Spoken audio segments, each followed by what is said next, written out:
Well, joining me now is David Jolly. He's a former member of Congress from Central Florida, was a Republican at the time, but like quite a few Republicans that were pre-Trump, has been partyless for a while and very recently joined the Democratic Party, is now looking at running for governor of Florida.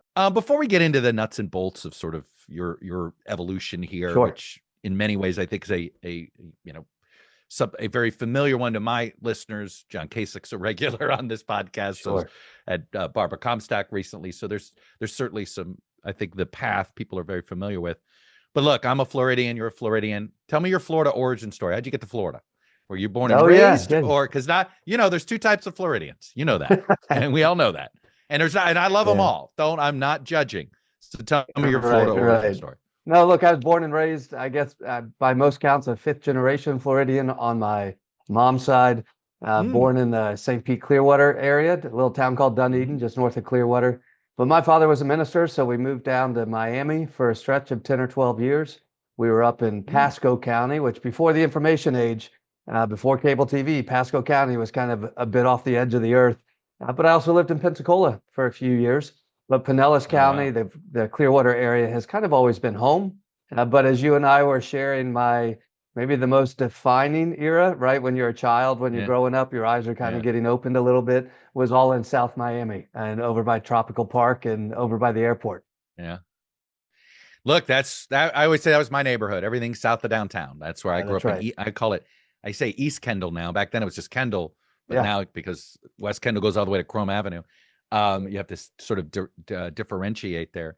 So that's pretty interesting. So you really, I always joke Florida, and I know Steve Shell says this too, it's basically 5 states, and you just talked about three different states that are within Florida. South Florida is its own ecosystem. Central Florida really is very much, I think, like swing America, suburban America.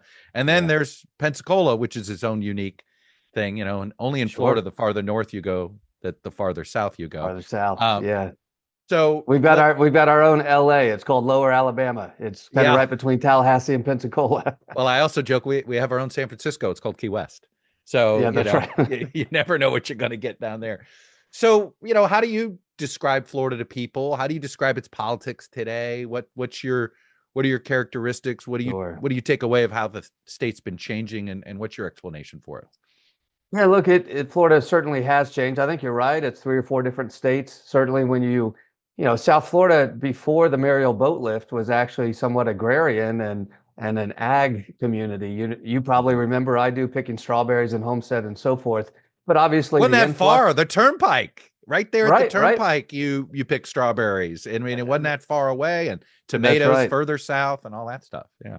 No, that's exactly right. And then the boat lift happened, and my father was pastoring a church at the time. We went from being a fairly traditional English-speaking church to having bilingual services, and we saw the transformation begin in South Florida.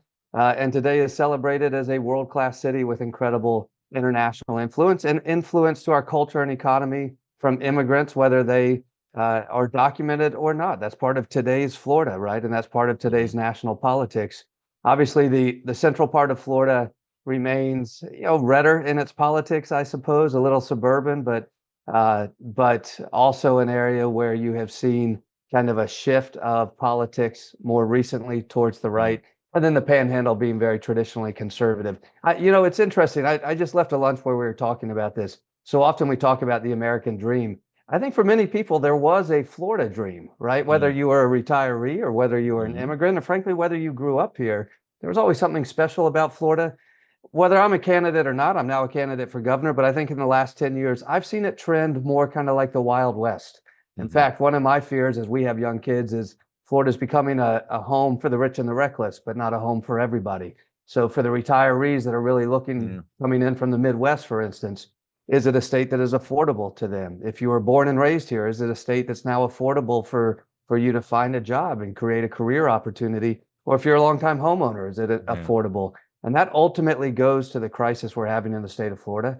Chuck, we have a generational affordability crisis in the state of Florida. It's impacting access to housing, homeowners insurance, taxes, healthcare, education, utilities, transportation. And that is where this dream of what Florida maybe would be, right? It wasn't perfect for everyone. This is not a let's go back to who we were. But the Florida dream, I think, is kind of becoming out of reach for many people. Buddy, Ponce de Leon was selling the Florida dream, right? I always Yeah, joke that's it's been right. from the very beginning.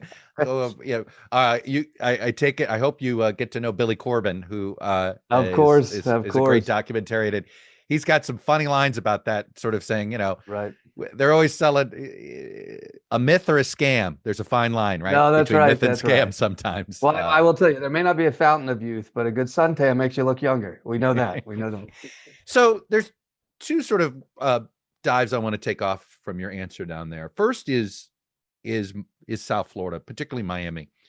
I Yeah. always, in hindsight, I sit here and think, boy, I was lucky to grow up in Miami in the 70s and 80s because frankly, it was actually a lot of upheaval. You were down there during a lot of Oh, yeah. upheaval, The year of cultural dangerous upheaval. days, right? That's right. And you had very ethnically charged politics, racially charged Right. politics. And it was, three-way. Sometimes one side would pit the two other groups against each other. We had a couple of riots that weren't Mhm. always sort of the type of things that you see in other cities. And then Andrew happened, cleared out whatever remaining people that didn't like Yeah. all of it and left. And then what we did see a transformation. Miami's got this tagline that's always been city of the future, right? It's always sort of, if you're wondering what America looks like tomorrow, go to Miami today. Yeah.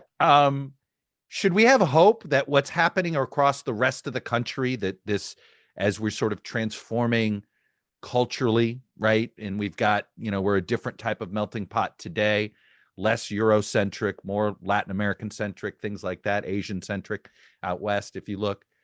Is Miami's transformation a sign of long-term hope for the rest of the country? Is it that easy? Well, I don't know that it's easy, but I think, yes, it should be. And certainly a story of resilience and a story of hard work and a story of what could be the American dream. But I think what complicates this, Chuck, is the direction of our national politics that are now being defined by culture wars or by attacks on certain Mm-hmm. communities, right? I mean, Florida is the home of MAGA, and under Ron DeSantis, he unleashed culture wars that have defined culture wars for most of the rest of the nation.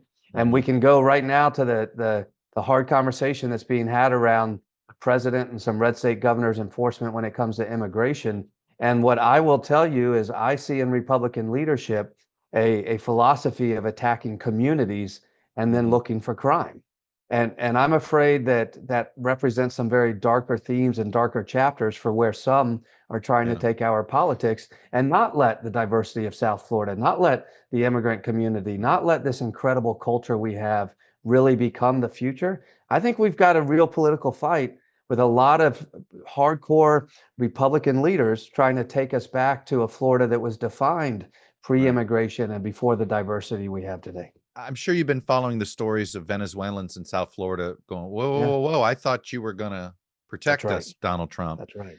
Um, and, look, there's a cynical side of me that believes the only reason they're lifting temporary protected status on Cubans, on Haitians, on Venezuelans is to just increase the pool of deportations, right? Yeah, I don't, there's no other explanation than that. I'm old enough to I remember agree a with you. Senator Marco Rubio That's who right. would fight really hard for TPM for That's right. particularly for Venezuelans. And do you think you can have a conversation with them? Do you think they're going to be ready Oh, to dabble in politics that isn't Republican?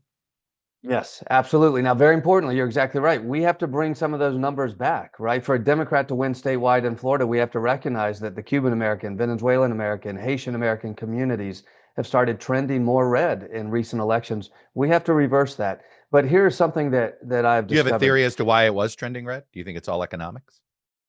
Well, let's start with Democrats, right? Democrats should be able to go into those communities and denounce socialism and communism and say capitalism provides opportunity for everybody. That's what I'm doing. And past Mm-hmm. Democrats wouldn't do that. I don't think Joe Biden would even do that. Now, I'm also saying that as Democrats, we're going to fight for capitalism that protects everybody.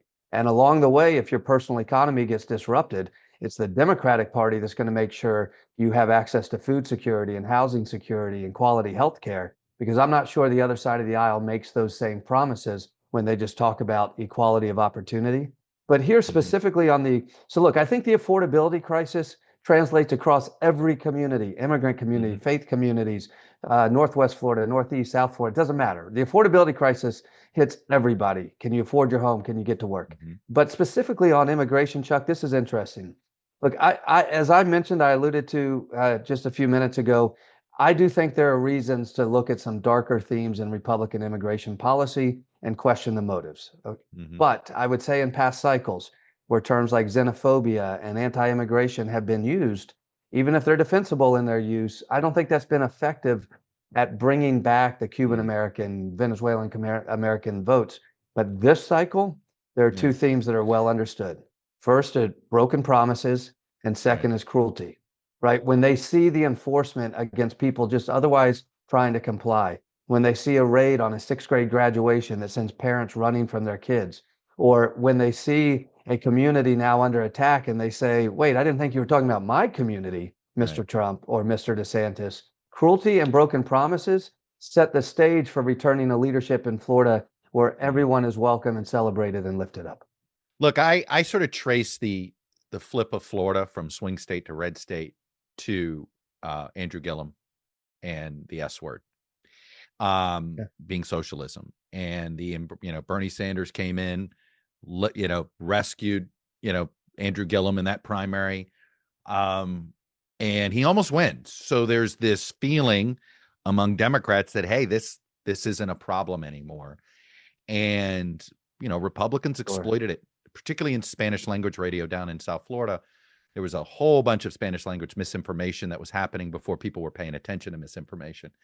And I don't know, like that's I don't know how you it's possible. And by the time this airs, there might be a Democratic socialist who's the nominee for mayor in New York City, potentially defining the Democratic Party this way. Do you feel as if you have to constantly beat back the S word in order to be credible down in South Florida?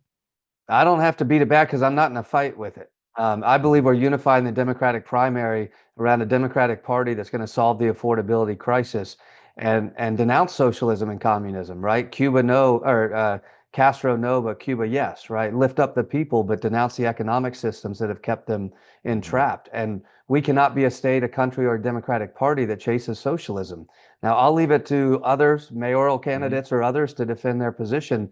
But what I know is that we're going to fight for fair capitalism that lifts everybody up, and we're going to be there when your personal economy gets disrupted. And those are promises that can't be made by the Republican side. And I'll give you a couple of examples. Look, the property insurance market in Florida has collapsed and it's not coming back. You could argue the same about our health insurance market in many pockets as well. So there is a role for government to step in with property insurance to say we need a state catastrophic fund to remove hurricane coverage from the private market because it creates an affordability crisis. We need to expand Medicaid into communities and to income brackets where we don't have it because the health insurance market has collapsed and healthcare is too expensive. And so I do see a role for government in people's personal economies, but I still defend a capitalist economy because a free market creates opportunity for people to grow. That's David Jolly's position in this governor's race, and I believe that's the Florida Democrats' position as well. Let's talk about the affordability issue with housing. Sure. And I can't remember which hurricane it was, but I'll never forget interviewing Rick Scott right after a hurricane. And we were talking about Collier County versus Charlotte County. And this hurricane came right up through there. And it really, and Collier held up pretty well. And Charlotte was devastated. And here was the biggest, and I'll never forget Scott sort of admitting this and not knowing where to go from here. And it was due to manufactured housing. Charlotte County allowed manufactured housing. Collier County did not. Yeah. And so, but here's the conundrum. That Florida dream you and I were just talking about earlier for retirees, right? Manufactured housing is the only housing they can, that's what gets them here. And if you're Charlotte County, I could sit here and say, what are you doing? You're putting people's lives at stake. And they're saying, hey, we're trying to expand our property. We're trying to expand our tax base, and we're trying to raise funds, so we can. This is the challenge. What's affordable housing materials, frankly, shouldn't be legal in the state of Florida in the manufactured housing because of all the damage due to hurricanes. And yet, how do you have affordable housing if you ban that? Sure. Because Collier County is essentially a county for rich people. Right, Right. right. Look, so fortunately, there are advancements in material sciences and modular homes now. What we now Hmm. think of modular homes that are engineered now are Hmm. as resilient as many block homes you'll see. But we're not there yet, to your point, in the economy. Look, I just drove from Tampa back to Miami last night, actually from Waimama, for people who know Florida geography. And I went around Lake Okeechobee and many of those communities where that's still all that exists in terms of housing. But you can buy a All home the there. the lakes in Central Florida. You go That's right. along there, people want to live by the water, and it's great. I'll tell you, a gust of wind's going to knock these places over. Sure, you can buy a home for $150,000 or less. So look, we'll leave it to the underwriters to figure out the actuarial science behind how to cover those. But here is what I know in Florida, California, Texas, other states that are prone to natural disasters. One, we've not done enough to try to prevent natural disasters by denying climate science in the state of Florida. We should accept climate science. Two, we haven't invested in infrastructure and hardening. But Chuck, the private insurance market is not capable of covering natural disaster risks in Florida, Texas, California, others. It's I could just a argue we're reality. gonna, but we're getting to 50 states are gonna say that. So then Maybe so. what does Look, this look like? I mean, I let me hear you. I don't disagree, but are yeah, we let me gonna tell you. not have private insurance anymore? No, no, we'll have private insurance, but here's what when I was in Congress 10 years ago as a Republican, I introduced a national catastrophic fund to basically insure against fires out west, tornado alley, snow, sleet, northeast, and Hmm. hurricanes in the southeast, because it is driving the expense, but also because the insurance companies always fail to cover the claims after a hurricane anyway. And in Florida, we have undercapitalized firms that are allowed by Republican politicians. They get to ship their profits out of state, keep their losses here. A big storm comes and they leave. Consumers are left holding the bag. But here's where a cap fund matters. Okay, so every scenario is about the same. There's been a 300 to 400% increase in insurance over the last decade, give or take, right? Those are ballpark numbers. Hmm. It has become unaffordable for many people to stay in their homes, not because of the mortgage that they had, but because of the insurance costs. So my proposal is remove hurricane coverage from the private market, put it in a state cap fund. Now, you still have the private market cover your traditional perils, fire, slip and fall, floods, whatever it might be. But what happens is your private insurance policy drops by as much as 50, 60%. We priced ours, it dropped by 65%. The reason you can't do that is your mortgage company wants you to be covered for hurricanes, right? That makes Right. sense.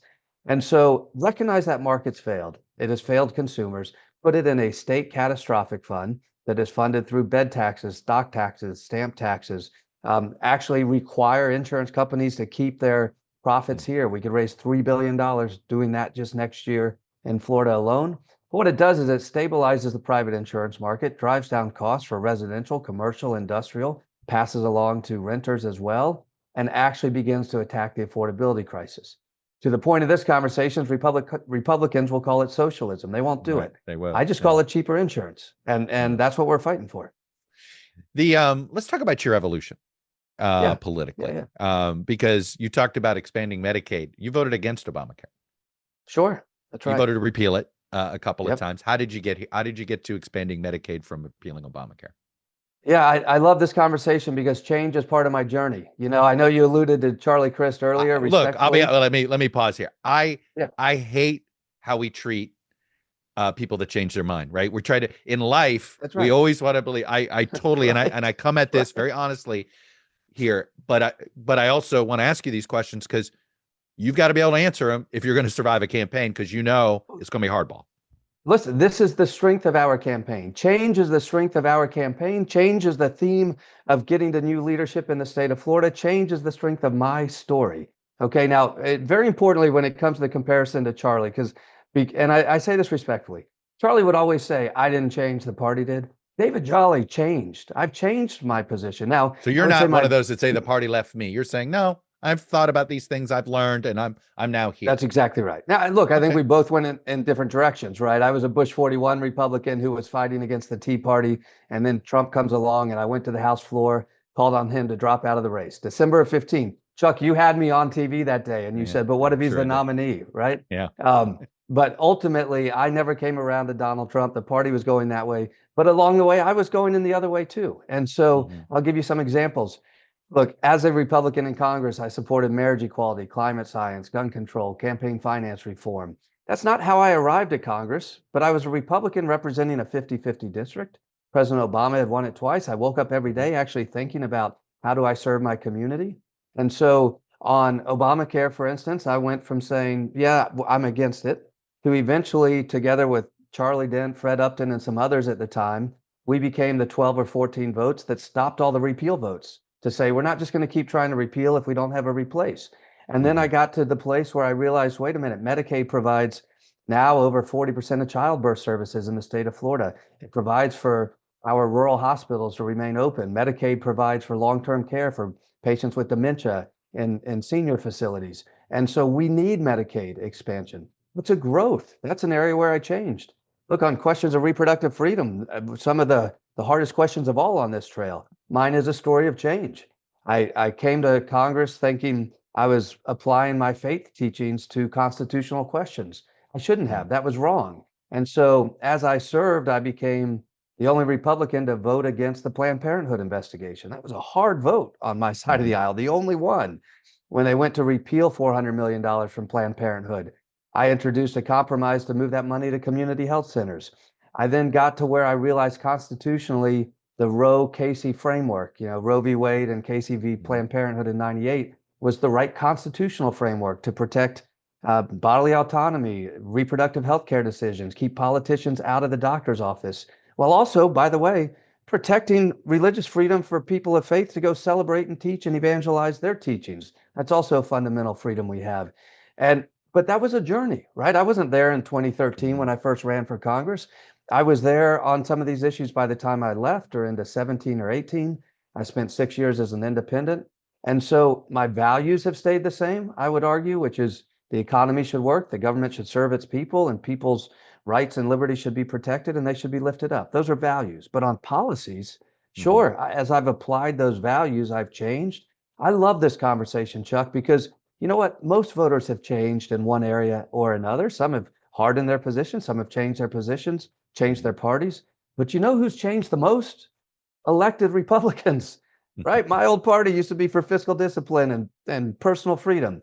Now they're exploding the debt and they want Ron DeSantis in your libraries, your classrooms, in your doctor's offices, and your bedrooms. The problem is not with politicians who change, it's for those who don't change, or if they change, they won't admit it.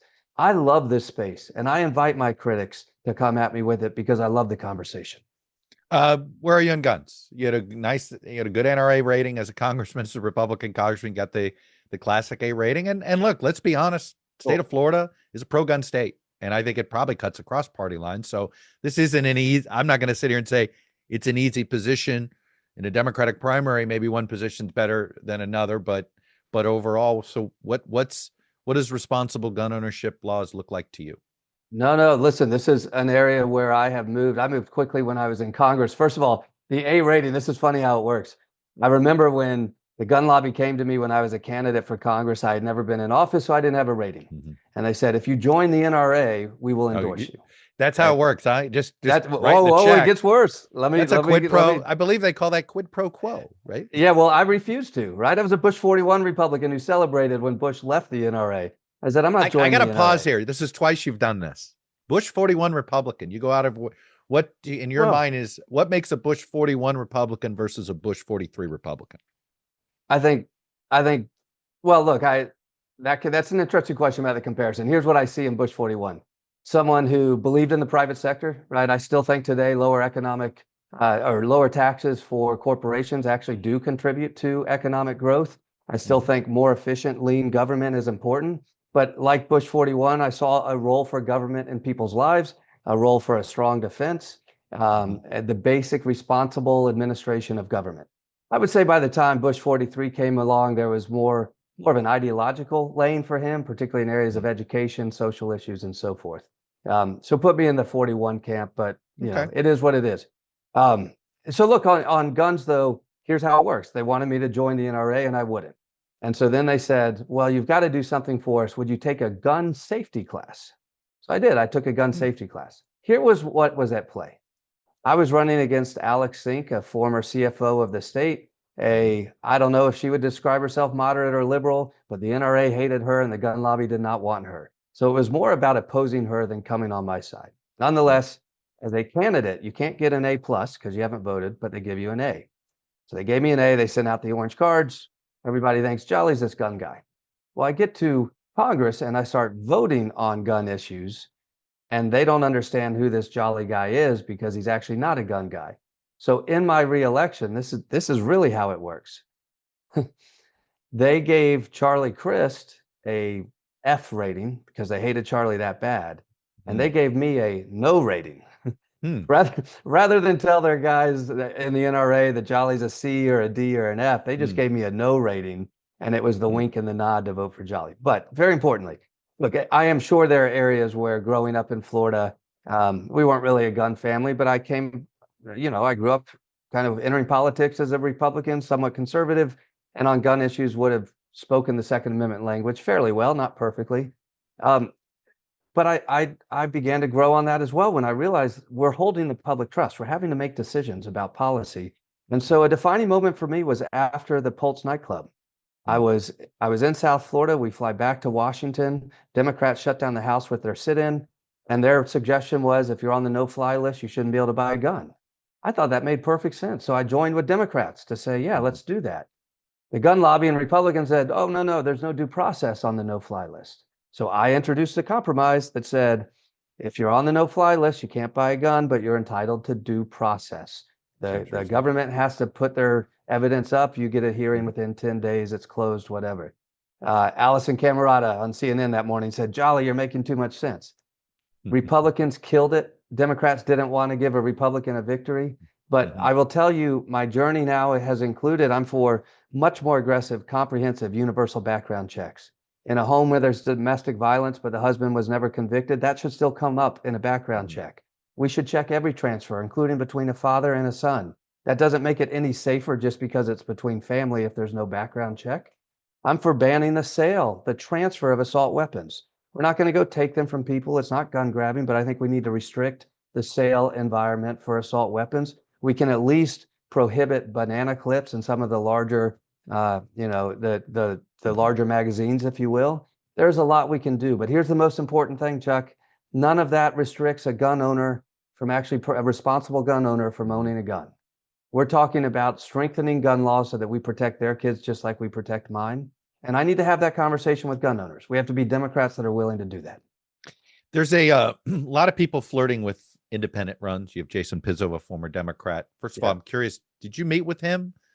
I did. Have you guys, it's interesting to me that he's a former Democrat going independent. You're former independent going Democrat. Literally, you were ships passing. You may have passed each other and your voter registration changes.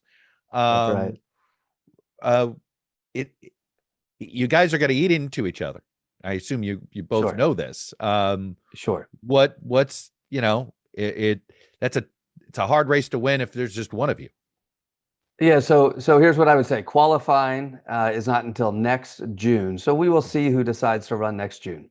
Between now and then, my job is to build a coalition that represents sufficient change that the likes of Jason Pizzo, John Morgan, John Smith, Sally Smith say, you know what I see and what Jolly's built is something I can believe in. That's within my control as a candidate to build a strong enough coalition. But yeah, look, Jason and I had not met before I got into this race and before he changed parties.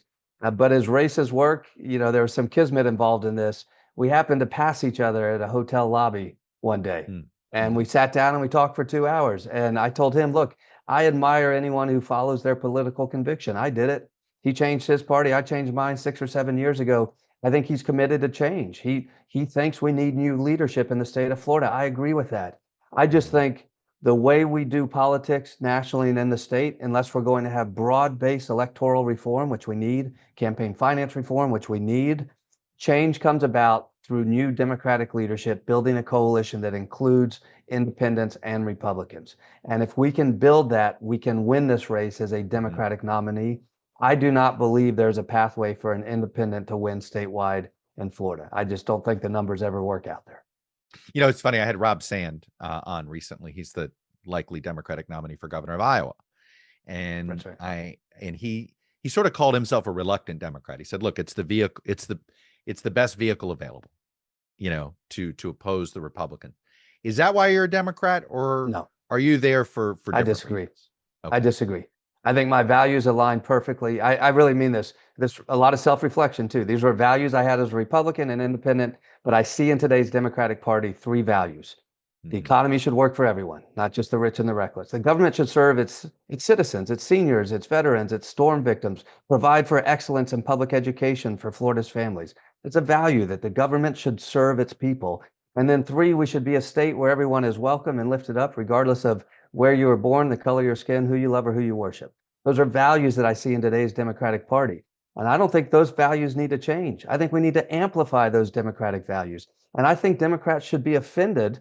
And all due respect, I don't know the Democratic nominee in Iowa, and I apologize. Iowa is different than Florida. If I were to do that in Florida, I think Florida Democrats should be offended by someone saying, I'm going to come in and just use the party as a vessel. It's absolutely wrong. The Democratic Well, values are he's going to get right mad and that I need to said be it that way. amplified. In No, fairness to I Rob, understand. he's been a Yeah, statewide sure. elected Democrat and all this stuff, but he certainly didn't.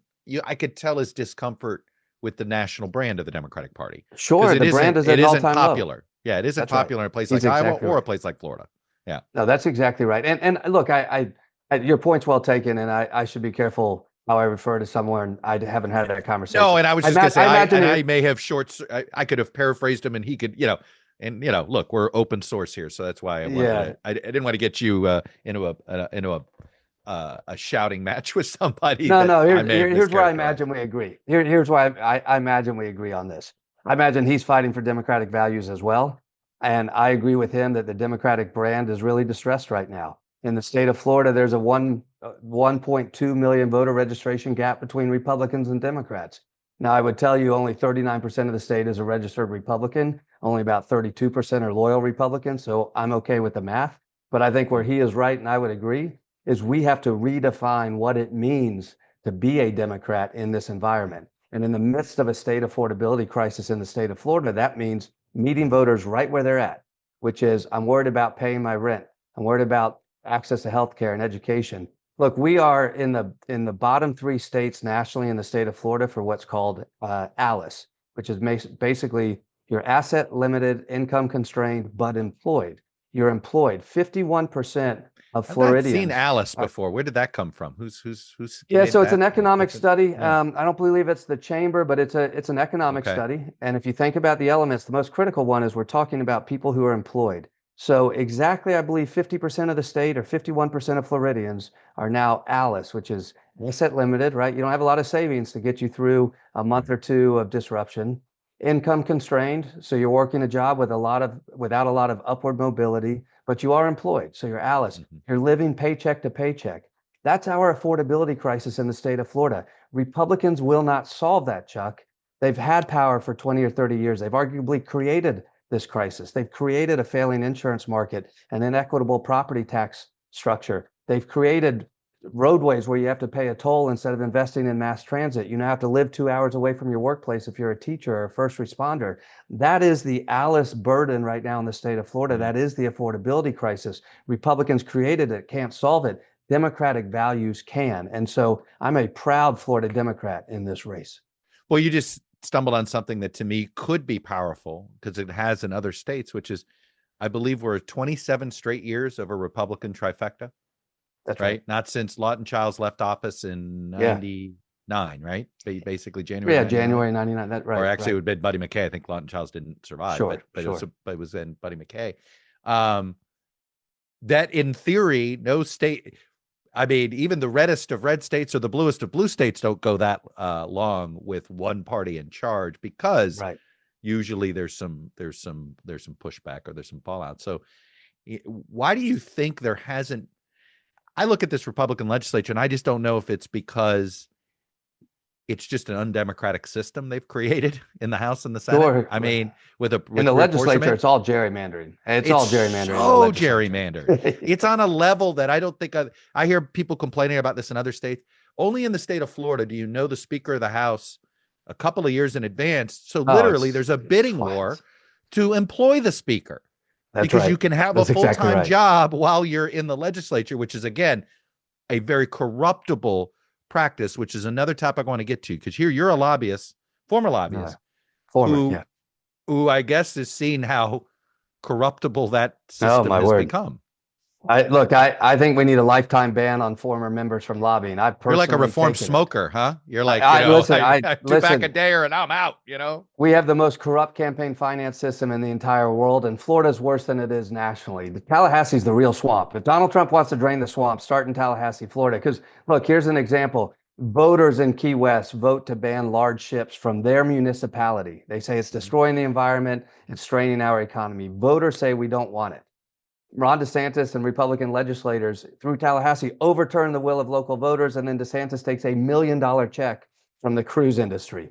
That is corruption, but it's legal. In some ways, you can't fault the old guy. Like, he's abiding by the law. We need to change the law. So look, I do think there's a whiff of corruption in this. The first lady right now, Casey DeSantis, and Governor DeSantis, there are allegations by Republicans that they basically stole $10 million in Medicaid money for a political initiative that they wanted to use it on. There is a lot of corruption in Tallahassee. But here's the thing okay, it's been 27 years. Look, a lot of that is because Republicans took the state where the state wanted to go in education, the economy, and so forth. But I think where every cycle is different is they've gone too far. Right now, the voucher system is actually hurting Florida families, not helping them. And they turn to look for a public education environment, and they can't find one because it's been starved. Our David, they're shut. My high school, which I was proud of, Killian, I hear it's so bad and dilapidated that there's some talk of closing it. That's and it's only because, Miami-Dade County, I'm still old fashioned, is it's a four-tier. I say it's a four-tiered system. So if you're super wealthy, you got the privates. If you're fully, if you're a parent, maybe a working class parent, but you're super engaged, you know how to navigate the system, you can find a good charter, or a good magnet school. So you got your charters, then your magnets. And if, maybe you just don't understand how the system works, and you think, well, okay, public school, just go to the neighborhood school, and you could end up just in a school that has nothing. And it is the public school system, I think, has been just completely gutted in the state of Florida. But that may sound like a political statement. I don't mean it that way. It's politics. It just feels like it's been gutted with good intentions. We all want to find a better school if we don't like our kids' school. Like, I think the goal is noble. I don't want to sit here and say the goal's not noble, but this does seem like a system that is broken.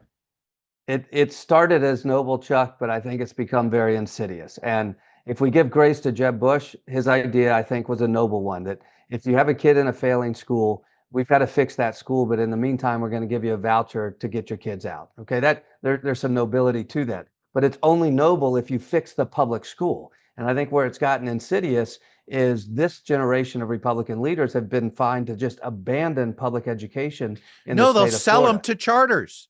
Well, they take the actual building and they say, here, you go ahead and have it. And you're like, wait a minute, my public tax dollars? Or just, yes, for-profit charters, right? Yeah. And then the next stage that is worse, we went to universal vouchers. And so now we're giving every family $8,000 to go to a private school. Here's the problem with that. Our public education system cannot compete with the funding for private schools because Republicans won't provide the funding.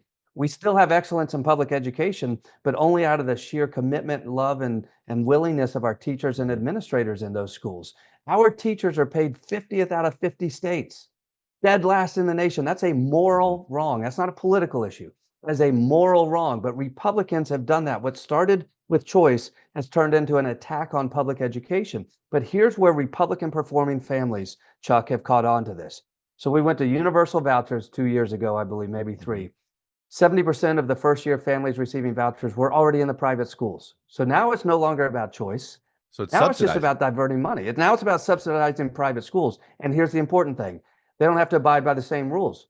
Your first grade kid can't learn to read. They don't have to provide an IEP. They can hold them back or disenroll them, but they don't have to provide any special services. So they kick them out. And by March or April, they send them back to a public school. But that student's tuition has already gone to the private school. The public school has the burden. So look, if the affordability crisis is number one in this race, second is public education. We're going to have more community public schools in more neighborhoods with more teachers who are paid more. I want to set a target of paying teachers 30% more, not 3. It could take 4 years. Put the bogey out there and say, how do we get there over 4 years? Get us into the top half. But then on our vouchers, one, we do away with for-profit charters in the public education system. And on vouchers, we say, if you accept a voucher, that's it. You don't get to upcharge additional tuition. You're going to have to provide the same exact services as our public schools are. And you're not allowed to disenroll a kid because they can't read. You got to make sure they can read. That really constrains the voucher environment. But notice, Chuck, I'm a different Democrat. I'm not saying kill choice in the state of Florida. I'm saying invest in public education so it outcompetes the voucher schools and put new rules on the voucher schools so that both private and public are seen as education partners to Florida's families, but they got to play by the same rules and have the same resources. Here's the part that I've never been able to wrap my arms around. So who's vetting these teachers at these charters? And who vets like you just brought up that if a first grader doesn't, sometimes these, private schools, they don't have to deal with special needs kids. They can choose not to take a special needs child. Now, sometimes there are private schools that specialize in this, and that, some of them are terrific. So I'm not trying to single that out in any sort of negative way, but the public school system has to accept these kids, and some of these charters don't. But it feels like once they get taxpayer money, it should mean the government should have some oversight over it. But do they have any? No. The teachers don't even have to be certified. There are faith-based schools, for instance, where to be a teacher in the school, you have to be a member of the church. Well, tell me then how you're going to find the most qualified trigonometry teacher if that trigonometry teacher isn't a member of your church. And that's where I say, look, let's recognize private faith-based schools as partners, just like we do public education. We can do that as long as they have to provide the same standards, same qualifications, same certifications, same services. That's where this has gotten out of control. And very importantly, in raw political analysis, Republican performing voucher families know that, because look, illiteracy or literacy problems hit Republican families as much as Democratic problems. And I think the moral story here that people see is that what started as a choice program to help out families, that's not the argument today. Today, I think there are too many Republican politicians that are okay with public education becoming a platform for a permanent underclass in the state of Florida. I think that's a moral question on the ballot, not a political one. And I like that contrast with Republicans. Let's talk about the public universities, the amount of interference. I mean, I spent a lot of time in Pensacola. I paid a lot of attention to what was happening at the University of West Florida. What was interesting in that community, David, was you had Republicans. These are who were just offended by what, he was bringing in outsiders. This wasn't about just bringing in conservatives. By the way, I want to tell Governor DeSantis, there's plenty of good conservatives that live in Pensacola that you could have appointed to this board, not some dude from Idaho. Like, I did not understand why you couldn't find a Floridian to do this. But the University of Florida has had this. It's just sort of funny to me because I'm old enough to remember when the Republicans were small government, but they've gotten involved with the University of Florida. Florida State has been, hasn't been messed with, but maybe it's only because they haven't had a presidential search. We saw what happened to UWF. FAMU, New College, Florida International. All of these state universities are becoming places for ideological placements of retired politicians by Ron DeSantis. So part of it is Ron DeSantis is on the tip of the spear, if you will, for conservative caucuses. So remake the ideology of institutions is something he believes in. He thinks we should abolish all property taxes because you don't actually own your home if you have to pay taxes on it. But he has no plan for how we fund our police or our educators. He's just trying to defund police. That's Ron DeSantis's plan on property taxes. But so I lament that we're in a place in Florida where I have to say this, Chuck, but the next governor, if I am elected governor of the state of Florida, one of the first things that I will do, because it needs to be done, is basically fire all of Ron DeSantis' appointees to our state universities, to our water district boards, to the Public Services Commission, bring back people who believe in data and science and public health, and have educators actually educate, take the handcuffs off teachers, bring back the books into our classrooms. And our state university systems have administrators who know how to achieve excellence in education and why diversity is important for that. For our water district boards, bring back people who believe in clean air and clean water and climate science, not just a giveaway to developers. For our utilities, bring in clean, renewable energies that drive down costs to consumers. Everything I just said, Ron DeSantis is doing the opposite. And in terms of the raw politics of this, and if we're in the midst of this type of cultural and Yeah. political and ideological crisis in Florida, the question for voters next November is easy: change or more of the same?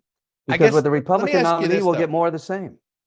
So here's what I don't want to have in our politics, which is every 4 years, I agree. there's a firing of bureaucrats I and a hiring of new bureaucrats, and then vice versa, right? That's how you make sure nothing ever gets done. agree. I guess, and yet I understand exactly where you're coming from. There's no doubt he has politicized what used to be, yes, they were political appointments, but they were really seen as sort of regional advocates that you would have. So maybe they were Republicans, but they still cared about making sure they had clean water, or it was always sort of you kind of knew who they were. It's like the world of national security pre-Trump. There were Republican and Democrats but they all kind of read the same textbooks. Okay, they sort of agreed to the same set of facts. How do you? I worry about a cycle of retribution and reactionary politics. So I get what you're saying. I agree. But how do you can we have a system where we can't do it anymore like that? I take your point. I say this, I often at town halls, I should have said it to you, I often lead with saying, I say this with lament, but one of the first actions we have to do is fire everybody. I say it with lament because I hate that that's where our politics are. But the truth is, whether it's ideology or not, Ron DeSantis has put people who are unqualified to lead these institutions in those places. They are unqualified to lead our water district boards, for instance. And so, listen, I would open it up as a Democratic governor to having Republican appointees, right? To me, the test is the responsible administration of government. Kind of Bob Graham used to talk about, are we educating our kids, keeping our community safe, and letting people get to work on quality roads? What does the responsible administration of government look like? I don't care if you're a Republican or a Democrat. If you believe in climate science, if you believe in actual education instead of ideological training, if you will, welcome. We'll put all Republicans in place if that's necessary. I'm not sure there are enough Republicans out there that believe in those things, but the point is, look, Ron DeSantis has insisted on remaking the state in an ideological fashion.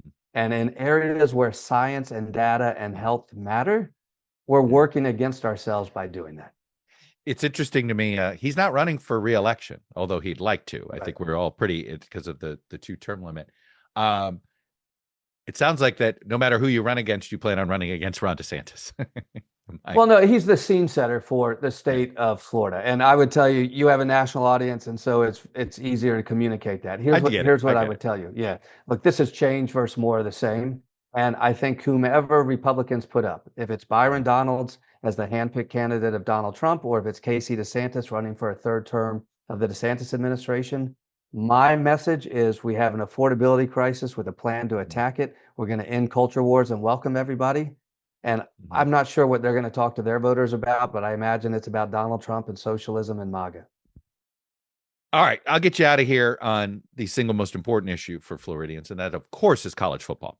Hurricane football. But I have kid because the Hurricanes are a private institution. They don't have to worry about some of the things that the public institutions worry about. So I'm actually asking this question on behalf of my wife, the Florida State Seminole in the family. But in all seriousness, do you think the state should be playing a role in NIL regulation, in how this is working? And look, in many ways, the early passage of the law that they did, Florida, I think, was among the first states that sort of okayed college students to make money on the side, legalize it, and then it became an arms race with different SEC states. It was, oh no, we're going to do this, and then of course Florida came back and felt like, oh no, our laws are too stringent. We've got to, because Florida, Gainesville complained, Tallahassee complained. On one hand, I think government has to get involved, but do you think this is a congressional issue, or do you think this is a state issue? I do think it's a congressional issue. I think the state can get involved in areas where we have players that there are scholarships involved or state money is involved. I think it's fair to say, how is the state money being spent? How is the state money being repaid? Look, I hate that we're in an NIL space whatsoever. I hate it. I think, quality athletics should be rewarded with scholarships. That makes sense. Give kids opportunity to get a great education as they play ball at one of our state university systems.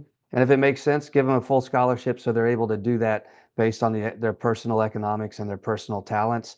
I think the NIL space, I understand the equity of it, right? If our universities are actually making millions of dollars off these young kids, should they receive some benefit? I just think it's completely out of control at this point. Maybe that benefit comes at the end of their college career based on certain metrics, not during it, because what is basically admitted across the country here is we have for-profit athletics that we're attaching to public universities, and I'm not sure how tenable that really becomes. It does it's feel like actually just something a that's got to for-profit change long developmental term. league, right? Yeah, it might have to change long term. I don't know. Yeah. And But look, you we're and I agree on this. University of Miami football is probably, the heartbeat of many. That's true for me growing up. I will tell you, I learned a lesson from a forward deployed soldier who was a UF fan rooting for Florida State while he was sitting in Germany. I said, "How could you do that?" And he said, "Look, when you're deployed, you root for all Florida teams. I think when you're in politics, you root for all Florida teams." I'll tell you, I always share a story that my mother and my late mother-in-law both said about each other, because I was a Miami guy and my wife was Florida State, and they both said, "Well, at least you're not Gators." It was the unifying, and Florida State and Miami have always had a big brother, little brother relationship to deal with the big bullies of Gainesville. But in all seriousness, one other, because it's in your neck of the woods with the Tampa Bay Rays, and should. Where are you on state funds for stadiums? And Yeah, we don't need it. We don't need it. You wouldn't do it at all. I mean, is there ever some partnership there that's positive in your mind, or you just think it's something that ought to be just never considered? I think where necessary to save a local economy, sure, it might make sense, right? That could be the Rays situation. They'd make more money probably leaving the state. Does it make sense for a local economy? That's a different question than the team economics. What's good for St. Pete may not be good for Tampa. Yeah, exactly. For the Tampa Bay Rays, right? Exactly. Right, but here's what we know: the value of the team grows enormously in unrecognized gains for these teams. They're doing just fine. They're able to leverage their asset to actually build the stadium they want. I'm not saying we need to be antagonistic to pro sports. It's part of our culture. We should welcome their economic contribution to the state. But boy, am I wary of any type of public financing of stadiums. Not to make you pick a community in the Tampa Bay area, but as a outsider of the Tampa Bay area, I don't understand why the Rays don't play in Tampa. I don't get it. Yeah, well, I get that where the stadium was built originally, that St. Pete, God bless them, right? They were trying to get the White Sox at one point. They tried to get the Giants at one point. That's right. Yeah. That's right. I remember that was football, this close. I think. Yeah. Yeah. And it was just sort of sitting there, right? An unused kind of stadium. And it, I kind of blame baseball for how they ended up doing it. But look, do you think the team would be more successful in Tampa or Orlando?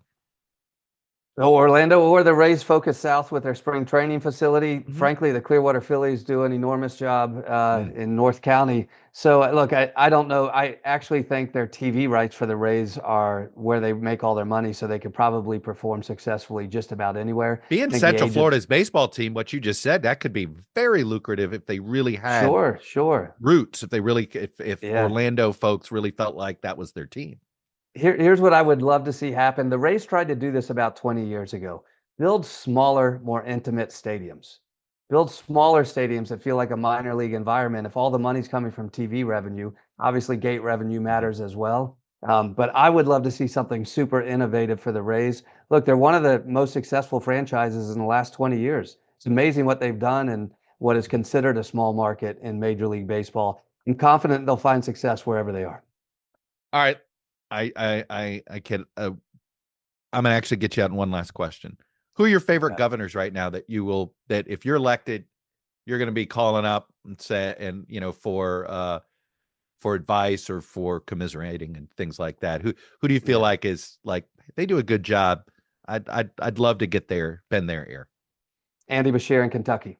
This race is very much an Andy Beshear in Kentucky. The ability to talk about democratic values in communities we haven't before, but not shy away from those values either when it comes to fighting for equity for all people, fighting, frankly, for some faith-based values, even though we don't need to evangelize those faith-based values. I think it's common among whether you're a Jeffersonian rights of man or whether you practice a certain faith, there are basic values of dignity, support, helping people up, lifting people up.